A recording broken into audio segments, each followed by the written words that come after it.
El Evangelio cambia cambia. realidades, Cambia circunstancias. el Evangelio cambia Cambia las vidas. para bien, Y para siempre. Para siempre. El Evangelio cambia la tristeza. y la convierte en gozo. Cambia las familias. comunidades, Está cambiando nuestra El nación. Evangelio está cambia. cambiando nuestra nación.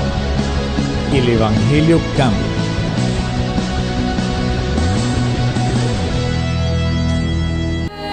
Victoria, caminemos hoy con Dios, pues el triunfo se logra con oración. Cultivemos las semillas del amor, en ti nacerá la rosa del jardín, la más hermosa, que es Jesús nuestro Señor. En ti nacerá la rosa del jardín, la más hermosa, que es Jesús nuestro Señor.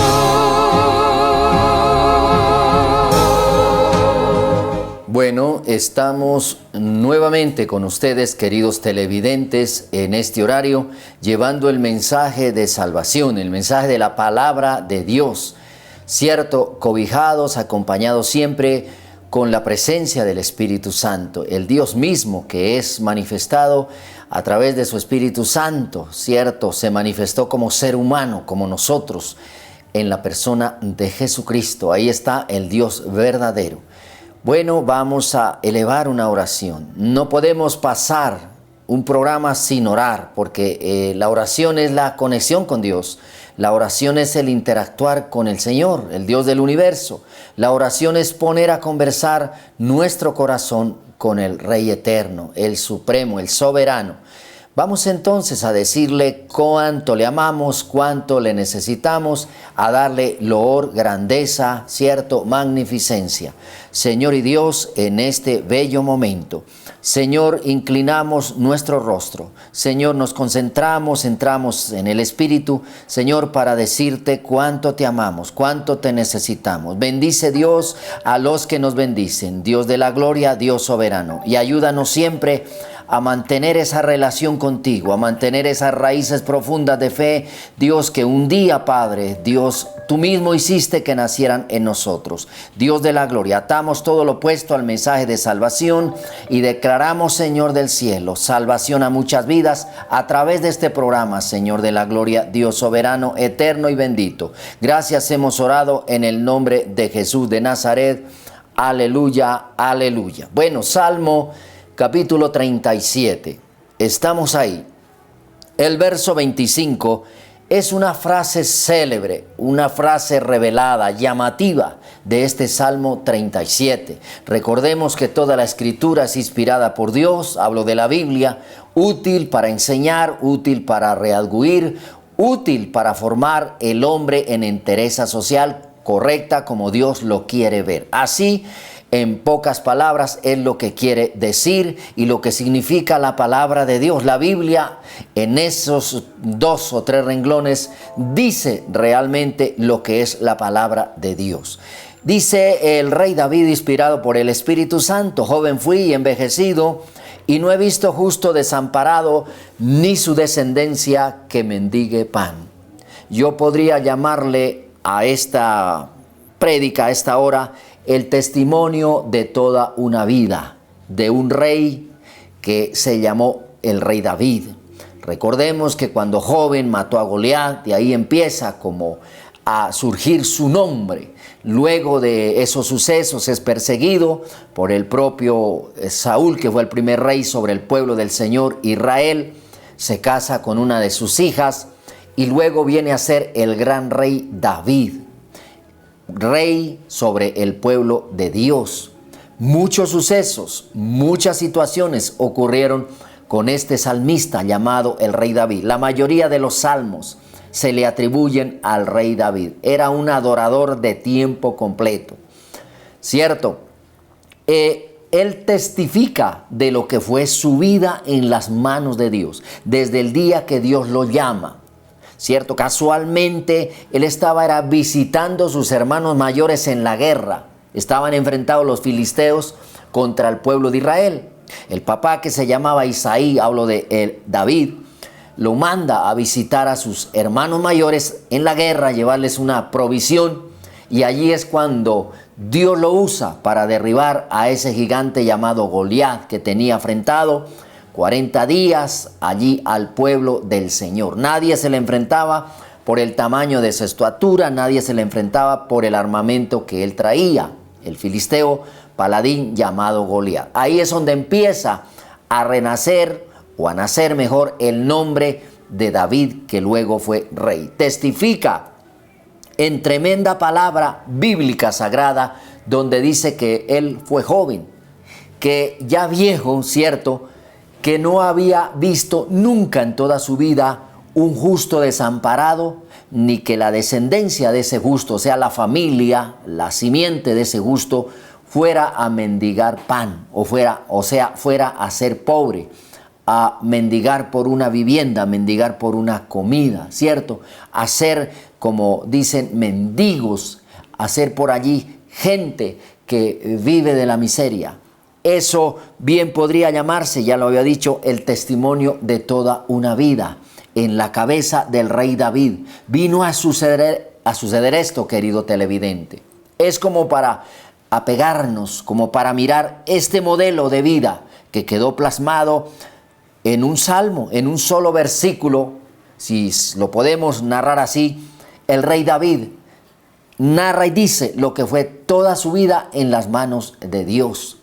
Que un justo como él, una persona que siempre estuvo ahí cercano a Dios, sirviéndole a Dios, haciendo la voluntad de Dios, nunca a él, desde joven hasta viejo, le faltó comida, le faltó la salud, le faltó el techo, le faltó nada, la familia, todo ahí. Dios se lo pone en sus manos. Querido televidente, esta es la gran recompensa que hay cuando una persona se mete en la justicia de Dios. Cuando una persona camina en lo que es la palabra de Dios, porque la palabra es bonita, muchas veces leerla, y hay gente que dice, a mí me agradan los salmos, a mí me agradan los proverbios, pero bueno, ¿qué hay de cumplirla? ¿Qué hay de ponerla por obra? Creo que en otra parte sagrado dice que Dios no pone cargas que nosotros no podamos llevar. O sea, Dios no va más allá de las fuerzas humanas. Dios conoce los corazones, las vidas, ¿cierto? Por eso Él no coloca cargas que el hombre no va a poder llevar. Si Dios sabe, como creador del ser humano, que uno puede cumplir con esto, Dios lo pone como parámetro, como norma, como ley, porque sabe que el ser humano lo cumple. Si el rey David lo cumplió, si los antepasados lo cumplieron, si por el tiempo de Jesús, el mismo Jesús cumplió con la ley, cumplió con los mandatos. Él fue circuncidado de niño a los 8 días de haber nacido. Fue bautizado, fue presentado allí también ante el sacerdote, el sumo sacerdote, allí en Jerusalén. Y retomo, fue bautizado como Dios lo ordena, no como de pronto el hombre en sus metodologías religiosas lo ordenan. No, lo hizo cumpliendo con las normas de Dios, cumpliendo con la santa palabra de Dios, como estaba prescrito absolutamente todo. Por eso, querido televidente, la palabra de Dios no es gravosa.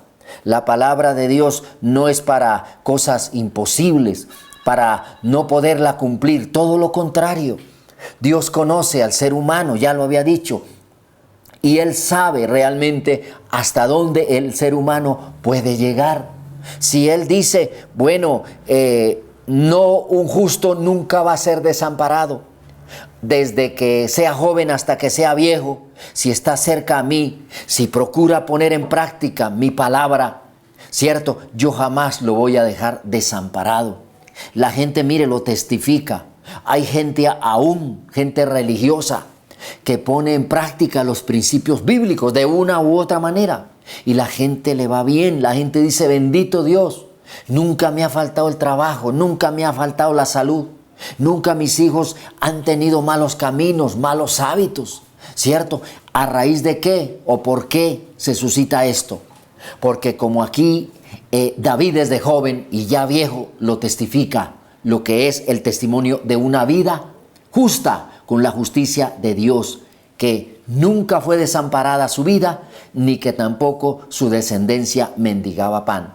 Cuando el rey David escribe este salmo, a lo mejor ya era abuelo, ya era bisabuelo, podría ser, porque habla de toda una vida en ese renglón. Joven fui y he envejecido, no he visto justo desamparado, ni su descendencia que mendigue pan. Querido televidente, la palabra de Dios es trascendente. Una vida en Dios es trascendente hasta las generaciones. Yo por allá alguna vez, mirando, indagando de mi bisabuelo por parte de mi querida mamá, él era un cristiano. Bueno, después la gente se quitan, se abren del evangelio, cogen los vicios, pero no sé si ese bisabuelo mío oró porque alguna vez su descendencia llegara a los pies de Cristo. Pudo haber sido que una o dos generaciones después de él no conocieron a Cristo, pero vino esta generación que es la mía y yo conocí al Señor. Grandioso cuando uno llega a los pies de Cristo, llega a la luz de Cristo, porque uno va a enseñar su descendencia estos principios sagrados. Uno les va a decir: mira, yo fui un joven y ahora estoy viejo, pero jamás, andando en la justicia de Dios, jamás fui desamparado, ni de techo, ni de abrigo, ni de comida, ni de salud.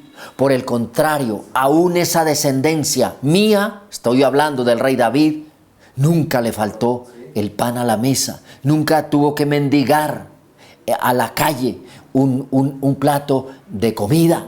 Cuando el Señor le da el castigo a Caín, ¿cierto? Le dice que errante serás. Y eso tal vez se cumple. Hay gente que hoy día no tiene un rancho, que andan por ahí en las calles adivinando, que andan practicando brujería, ¿cierto? Gitano que tenga una casa es porque se convierte a Cristo. Lo digo por testimonio, porque ellos mismos han hablado. Hay vestigios, hay simiente de maldición, aún de Caín sí la hay. ¿Quiénes son? Las personas que se llaman gitanos, porque andan en la calle. Ellos nunca tienen una propiedad ni una estabilidad en su vida. Y es a raíz de que nunca han sido justos, nunca quieren llegar a Cristo para levantar esa maldición. Y ahí es cuando uno dice: Dios mío, si la humanidad comprendiera, ¿cierto?, la solución, el alcance que tiene la palabra de Dios, el alcance que tiene cuando una persona la pone en práctica, cuando una persona obra en la justicia divina, no en la justicia de los hombres, es en la justicia divina. La descendencia nunca va a faltarle nada, nunca va a ser un mendigo, nunca va a ser un gitano, porque cuando un ser humano, una familia entera llega a Cristo, las maldiciones anteriores se rompen. Eso lo dice la Escritura en otro aparte sagrado. Joven fui y he envejecido, no he visto justo desamparado, ni su descendencia que mendigue pan. ¿Sabe, querido televidente? Es una cita bíblica, una palabra bíblica que derrota al diablo en lo que se refiere a la protección de Dios en una vida, tanto su comida, su pan a la mesa, ¿cierto?, su salud, su protección, ahí ya lo había dicho, y que jamás su descendencia va a mendigar pan.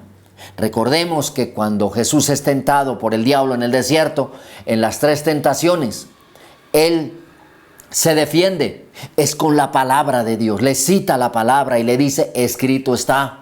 Por eso qué bueno sería una transición a este mensaje, ¿cierto? Que usted se aprendiera este versículo de memoria, Salmo 37, verso 25. Cuando le vengan la escasez, cuando usted sea joven o viejo, cuando usted se vea desamparado, su alma sienta desamparo, cuando a sus hijos, su descendencia le falte pan o le falte abrigo, le falte techo, diga: escrito está. Joven fui y he envejecido, no he visto justo desamparado, ni su descendencia que mendigue pan. Es con la palabra de Dios que el mal se va de un hogar, Es con la palabra de Dios que el mal se va de una persona, ¿cierto? Es con la palabra de Dios, que es una de las armas de guerra espirituales para echar fuera al diablo. La gente cree que esto es una fábula. La gente cree que el diablo es un ser, un muñeco ahí de cachos y cola, como nos lo enseñaron de pronto en la religión y nos hicieron creer eso.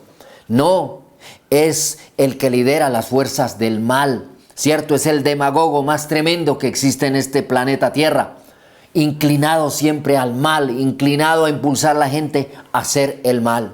Bueno, querido televidente, lo dejo en compañía de este ser precioso que se llama el Espíritu Santo. Vaya a las páginas de la Biblia para que sus ideales le cambien. Aprenda citas bíblicas, aprenda el testimonio del rey David, que lo resumió en 3 renglones, diciendo que desde joven, al lado de Dios, caminando en la justicia de Dios, jamás había sido desamparado. Usted y yo conocemos las historias de él, ¿cierto? Y que aún su descendencia nunca le faltó pan. Nos vemos en una próxima oportunidad. Recuerde que Cristo está por llegar. Dios nos ama tanto que entregó a ese ser precioso Jesucristo para todo aquel que en Él cree no se pierda, sino que tenga la vida eterna. Dios les bendiga. Nos vemos en una próxima oportunidad. El Evangelio Cambia. cambia. realidad. Cambia El circunstancias. Evangelio cambia. Cambia las vidas. Para bien. Y para siempre. Para siempre. El Evangelio cambia la tristeza. y la convierte en gozo. Cambia las Las familias. comunidades. Está cambiando nuestra El nación. Evangelio Está cambia. cambiando nuestra nación. El Evangelio cambia.